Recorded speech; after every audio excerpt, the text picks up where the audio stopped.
Hello नमस्कार दोस्तों, आप सभी का वीर तेजा नर्सिंग क्लासेस में हार्दिक स्वागत है, अभिनंदन। आज हम एनाटॉमी के एक टॉपिक ग्लैंड के बारे में चर्चा करेंगे। ग्लैंड दो प्रकार की होती है, एंडोक्राइन और एक्सोक्राइन ग्लैंड। एंडोक्राइन ग्लैंड वो होती है जो अपना सीक्रेशन किसके अंदर, सीधा ब्लड के अंदर करती है, और एक्सोक्राइन ग्लैंड अपना सीक्रेशन एपिथीलियम सरफेस के अंदर करती है। एंडोक्राइन ग्लैंड्स की हम सर्वप्रथम चर्चा करते हैं, कौन कौन सी एंडोक्राइन ग्लैंड्स होती हैं।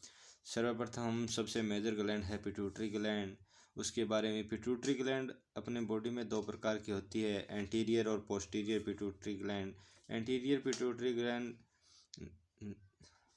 फॉलोइंग हार्मोन्स का सिक्रेशन करती है, जैसे ग्रोथ हार्मोन, थायराइड हार्मोन हो गया, TSH हार्मोन भी कहते हैं इसको, एड्रेनोकोर्टिकोइड हार्मोन हो गया, ACTH हार्मोन भी बोलते हैं इसको, प्रोलैक्टिन हार्मोन हो गया, फॉलिकल स्टिमुलेटिंग हार्मोन हो गया, ल्यूटिनाइजिंग हार्मोन और मेलेनोसाइट और स्टिमुलेटिंग हार्मोन हो गया। और पोस्टीरियर पिट्यूटरी ग्लैंड की बात करें तो ये ADH और ऑक्सीटोसिन हार्मोन का सिक्रेशन करती है। पिट्यूटरी ग्लैंड की अपन स्ट्रक्चर की बात करें तो पिट्यूटरी ग्लैंड पी शेप की होती है, और जो एक मटर के दाने के समान दिखाई देती है। और इसका वेट की बात करें तो हम 500 ग्राम होता है। और इसका डायमीटर की बात करें तो हम 1 से 1.5 mm की होती है। और इसकी अपन लोकेशन की बात करें तो ये हाइपोफाइसिस फोसा के अंदर प्रेजेंट होती है, जो हाइपोथैलेमस के जस्ट नीचे होता है। और और और ये सेफिनॉइड बोन के जस्ट अबव प्रेजेंट रहती है। अब हम बात करते हैं पिट्यूटरी ग्लैंड को ब्लड सप्लाई कौन करता है। आर्टेरियल ब्लड सप्लाई और वेनस ड्रेनेज ब्लड सप्लाई होती है। आर्टेरियल ब्लड सप्लाई के अंदर एक्सटर्नल कैरोटिड आर्टरी द्वारा होती है, और वेनस ब्रांचेज के अंदर लोब्स प्रेजेंट होते हैं, जिनका ड्रेनेज कैर सुपीरियर वेना केवा के अंदर होता है। अब अपन देखते हैं कि सर्वप्रथम एंटीरियर पिट्यूटरी ग्लैंड करते हैं। इसे एंटीमो हाइपोफाइसिस भी कहा जाता है। ये अपर ग्रोथ ऑफ सीक्रेट।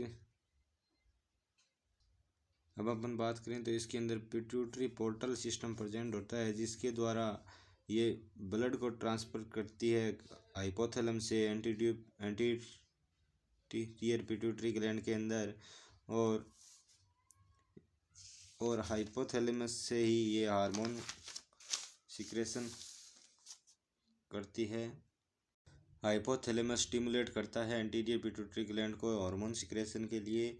अब हम बात करते हैं पोस्टीरियर पिट्यूटरी ग्लैंड के बारे में। Posterior pituitary gland neuron hypophysis है, क्योंकि इसके अंदर नर्व सप्लाई प्रेजेंट रहती है, जबकि एंटीरियर पिट्यूटरी ग्लैंड के अंदर ब्लड सप्लाई प्रेजेंट रहती है। और हम बात करें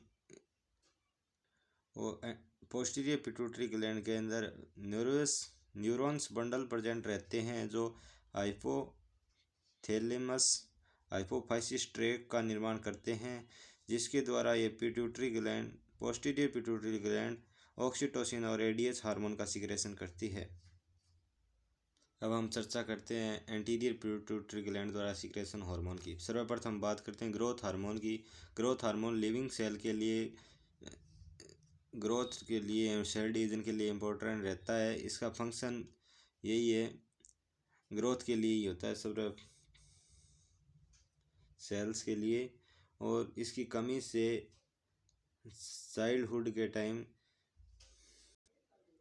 चाइल्डहुड में जिजान्टिज्म और एक्रोमेगेलिया अडल्ट के अंदर हो जाता है, ये ग्रोथ हार्मोन बढ़ने के कारण। और अगर डिक्रीज हो जाए तो ड्वार्फिज्म नामक डिजीज कॉज करता है। अब हम बात करें ACTH हार्मोन की। ACTH hormone responsible for the growth of adrenal gland. Adrenal gland की ग्रोथ के लिए बहुत ही इम्पोर्टेंट है। ACTH की ज़्यादा मात्रा में सिक्रेशन होने के कारण कुशिंग डिजीज़ हो जाती है, और डिक्रीज होने का एडिसोम डिजीज़ हो जाती है।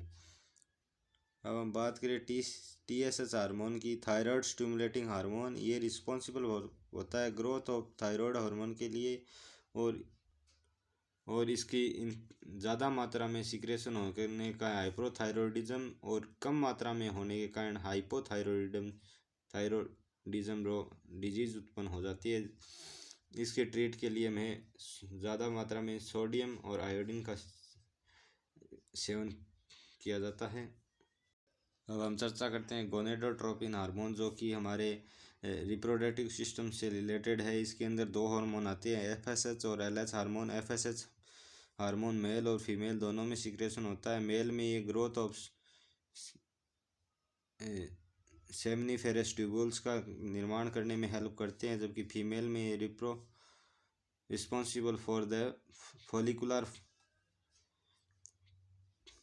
फोसिला के लिए फोलिकुलर के लिए इम्पोर्टेंट होता है, जो कार्प्स ल्यूटियम के डिफ्यूजन के बाद फोलिकुलर बनते हैं, उनके लिए बहुत असेंशियल रहता है।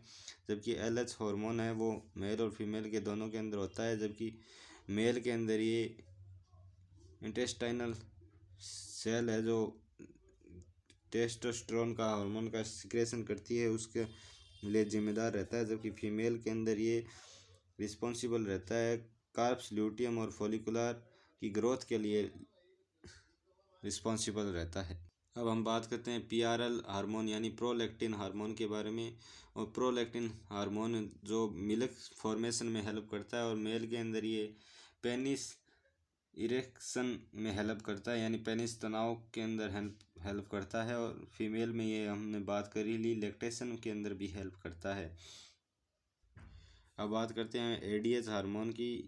ये इंक्रीज करता है परमेबिलिटी और ऑफ रीनल ट्यूब्यूल, और ये अपने अंदर ADH हार्मोन है वो यूरिन फॉर्मेशन की क्रिया में भी बहुत महत्वपूर्ण भूमिका निभाता है, और वाटर बैलेंस में भी बहुत महत्वपूर्ण भूमिका निभाता है। अब हम बात करते हैं ऑक्सीटोसिन के बारे में। ऑक्सीटोसिन जो हिपेरिन में हेल्प करता है, और इंक्रीज लेबर पेन के अंदर भी हेल्प करता है। ड्यूरिंग द प्रेगनेंसी के दौरान जब बच्चा डिलीवर होता है, तो लेबर पेन के लिए इंक्रीजमेंट को ऑक्सीटोसिन ही इंक्रीज करता है, और